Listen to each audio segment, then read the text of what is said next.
Thanks for clicking, and thank you for joining us today for this lesson on 10 idiom opposites.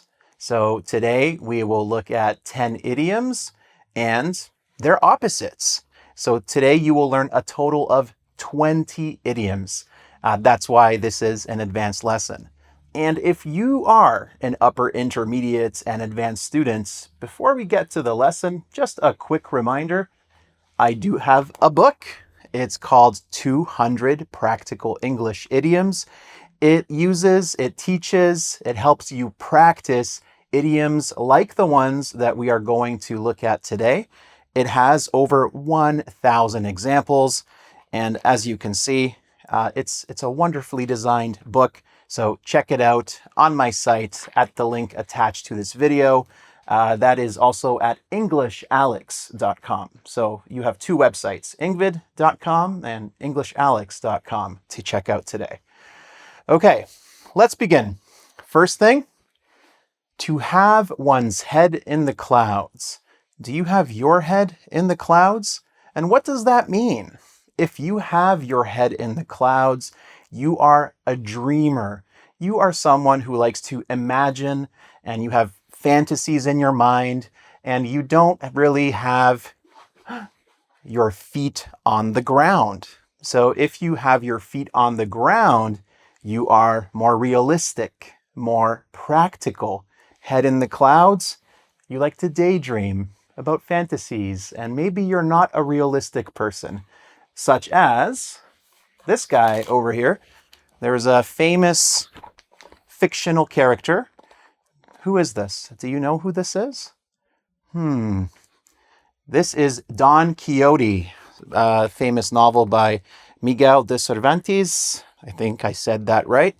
And he liked to imagine a lot of different things. So at the beginning of the story, near the beginning, he imagined that windmills were actually giants. And he was a brave knight who was going to fight the giants when in fact he was fighting windmills. So Don Quixote had his head in the clouds. Now, we also have two examples here. Just a very direct example. Jim always has his head in the clouds. So, Jim, I know that Barbara is together with Jim, but I don't know if Jim is a good fit for Barbara. Like, Jim, how is he going to buy a house with his dreams? So maybe if you're not a realistic person or you're always daydreaming, you have your head in the clouds. And here, she's really practical. She has her feet on the ground. So again, she has her feet on the ground. She's realistic. She doesn't have like these big ideas and fantasies and doesn't live in other worlds in her mind all the time. So do you have your feet on the ground? Or do you have your head in the clouds? Or sometimes, do you have your head in the clouds? And sometimes, do you feel like you have your feet in the ground? It's not an X or Y situation sometimes, right? Okay.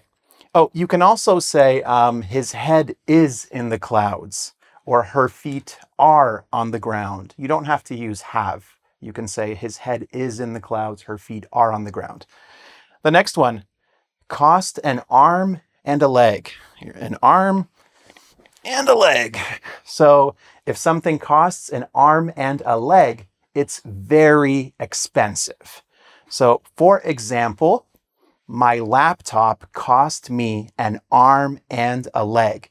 Like I had to give my arm and my leg, my body, a lot of myself, a lot of my money to pay for this. The opposite of cost an arm and a leg, a way to say something is cheap, is it cost next to nothing.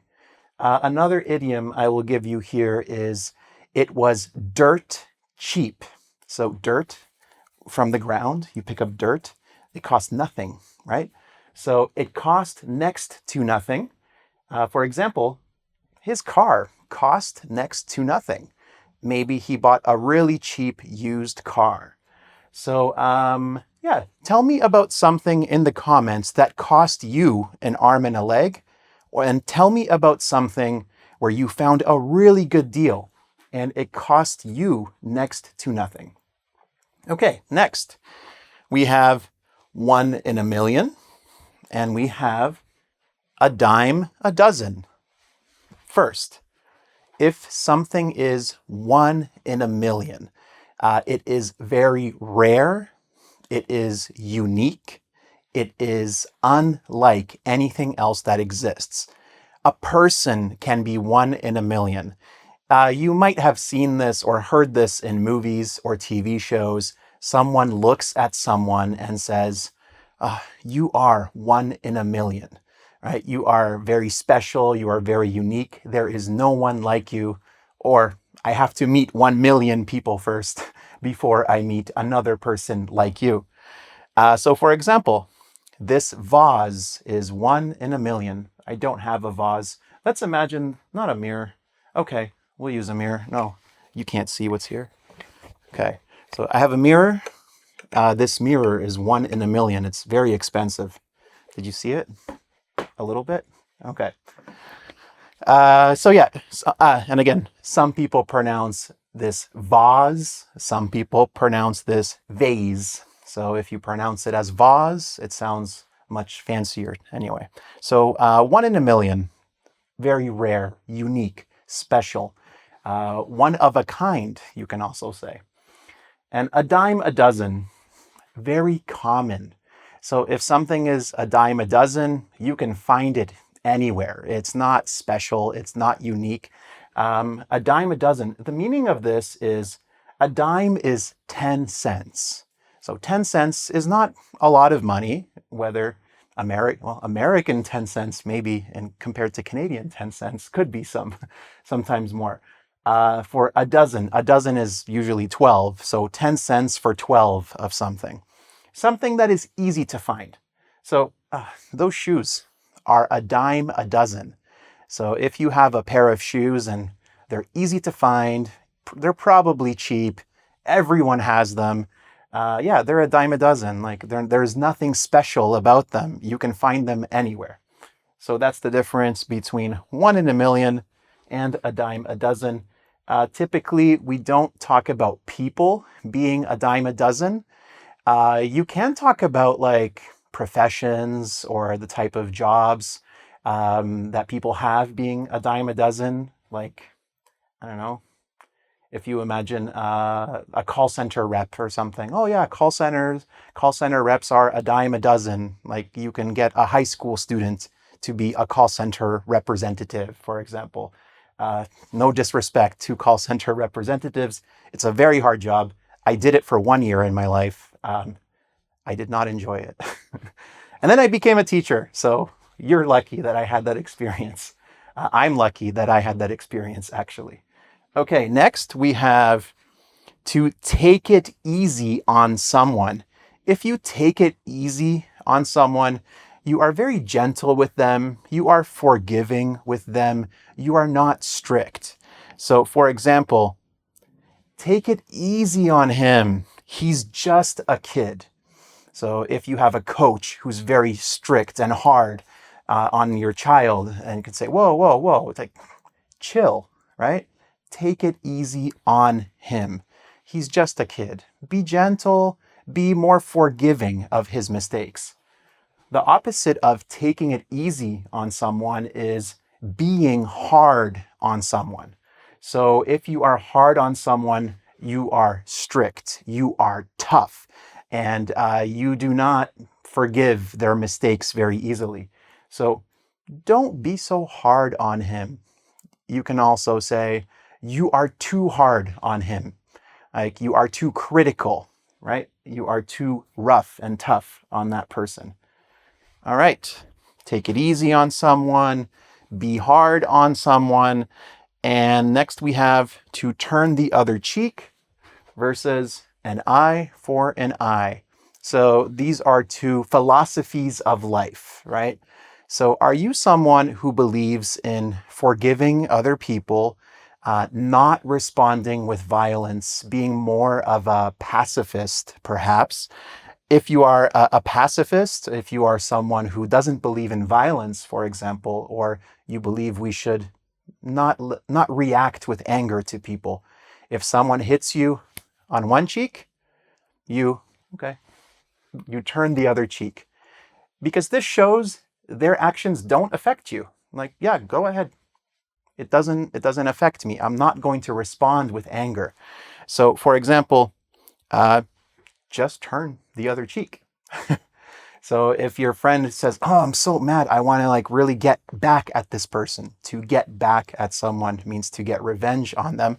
And your friend says, "Just turn the other cheek. It's not a serious big thing." If you react with anger, you will give him exactly what he wants. Just turn the other cheek and this will go away. The other type of justice, I guess, for some people is the belief in an eye for an eye. So let me ask you, do you believe in an eye for an eye? So if you poke my eye, I poke your eye, I get revenge, right? So this is a moral, an ethical philosophy. Which side of the fence, another idiom, which side of the debate, of the fence, do you sit on? Do you believe in an eye for an eye? Do you believe in turning the other cheek? Or does it depend on the situation? And which situations does it depend on? Okay, so that's 10. I said 20. Wow. Okay, 10 more. Let's go. Okay, so next we have give up. You have probably heard this if you are an advanced learner. Never give up means never quit. You can give up bad habits. So my mom gave up smoking many years ago. This is actually true. So yeah, you can give up a bad habit, like you can give up drinking, you can give up smoking. And if you say never give up, like never quit, keep going.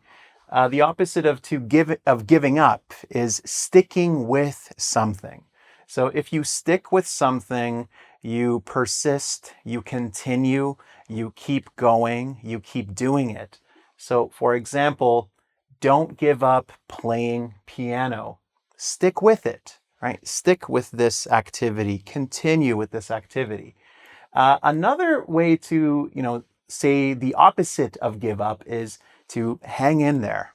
So if someone says, just give up, just quit, the opposite of like just quit, just stop trying is hang in there. This means persevere, continue holding on, continue hanging on, and things will get better, or you will reach, the end soon of something. And it will be a positive experience. Next, we have the difference between morning people and evening people or night people, I guess. I'm a morning person. This means I like to wake up early. I like to have my tea or my coffee before everyone else in my house wakes up. It's a very calm, peaceful time in the morning. I think a lot of you are probably similar. If you're not, that's fine. All right. Another way to say I'm a morning person is I'm an early bird. So I wake up at 5 a.m.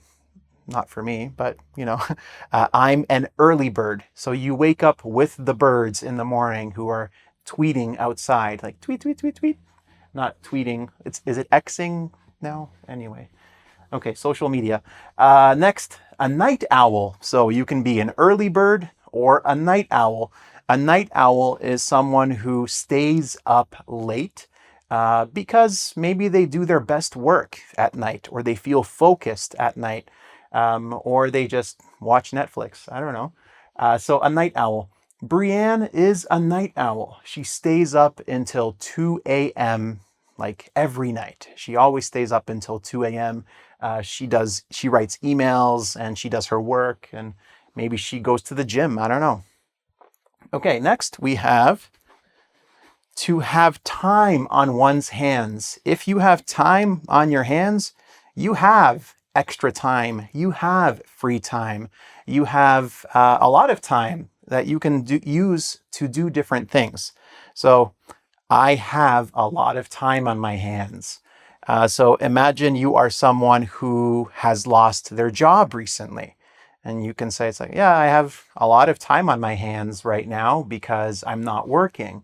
So if you have time on your hands, like you're holding time in your hands, yeah, I have a lot. So yeah, I can help you this weekend. I have some time on my hands. The opposite of having time on your hands is being short on time. So if you say, sorry, I'm short on time, I don't have a lot of time. I have other things I need to do. So sorry, I can't stay long. I'm short on time. Like I promised my mom I would be at her house in 30 minutes. So sorry, I don't have time on my hands. In fact, I am short on time. So how are you this week? When you're watching this video, do you have a lot of time on your hands these days, or do you feel you're short on time these days? Next and last, not last, we have to be under the weather. If you are under the weather, you are sick. You are not feeling well. Typically, you have a cold. Maybe you have the flu. Imagine there is a dark cloud and it's raining on you and you're sniffling because of you're under the weather. So you sound under the weather, right? Or you sound like you are under the weather. You sound sick is what your friend means when they say this. If you're not under the weather and you feel fantastic, great, you're ready to go outside and play sports, you are fit as a fiddle. So a fiddle is a musical instrument. I like fiddle music. Look up fiddle. You can find a Google image, I'm sure, or whatever other image search software you use. I feel great. I'm fit as a fiddle. Okay? So this means like I am very healthy. I'm in good shape. I'm strong. I'm not sick. Finally, we have to be on top of something and to be behind on something. So if you are on top of your work, you are on top of it. This means that you are not behind. Like you are on. You're doing everything on time. You are in control. Nothing is overwhelming you. You know you are in control basically of your work, and you know what to do. So if I say I'm on top of my homework, like don't worry. I know everything is due tomorrow, but I started 3 days ago. I am not behind. I am on top of it. So if you have a job, you can say, yeah, I'm on top of everything. Don't worry. Like I will take care of it. I can take care of it without problems. So if you don't have problems with a specific task, a specific project, you are on top of it. If you're behind, it means the work or whatever it is getting too big and you have to catch up, right? So you have to do more. So for example, I'm behind on my payments. So if you are renting a house or if you are maybe buying furniture with multiple payments, some places allow you to do this. And if you say, I'm behind on my payments, maybe your credit card payment, I didn't pay my credit card this month. Ugh. Like I'm not on top of my payments, I'm behind on my payments. This is a negative thing. So how do you feel at work right now? Like, are you behind on a lot of stuff or are you on top of everything? You're in control. Like you're looking at things from up here. Yep, I'm on top of it. You're not behind it and everything is in front and you're trying to catch up. Okay, 20 idioms. That's a lot. I know. So if you want to test your understanding of all of these, maybe you're familiar with some of them already. You can check out the quiz on engVid.com. The link is in the description of this video, so check it out. And if you're watching me on YouTube and you enjoyed this video and you made it this far, make sure to like it, share it, subscribe to my channel. Tell your friends, tell your kids, tell your grandma, tell everybody to come to engVid.com. And now, if you'll excuse me, I am feeling fit as a fiddle, so I'm going to go play some badminton right there and pick up the book, 200 Practical English Idioms. It's a good one. Bye.